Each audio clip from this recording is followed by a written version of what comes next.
Welcome to my YouTube channel. In today's video, we shall be making a fall gratitude journal. This would be a simple journal, beginner friendly. So, to get started, I would love to choose my papers. For my inside pages, I don't want a lot, but I want a little bit thick so I can create my designs from. And I will take this orange colored paper because it's definitely a fall color. So I'll put that aside, paper, and I'll be using some of that. So I would like that to be for my first page. This looks good, so I will use that for my second page.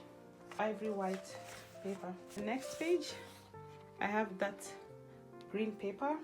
I'll go in with an orange colored parchment paper.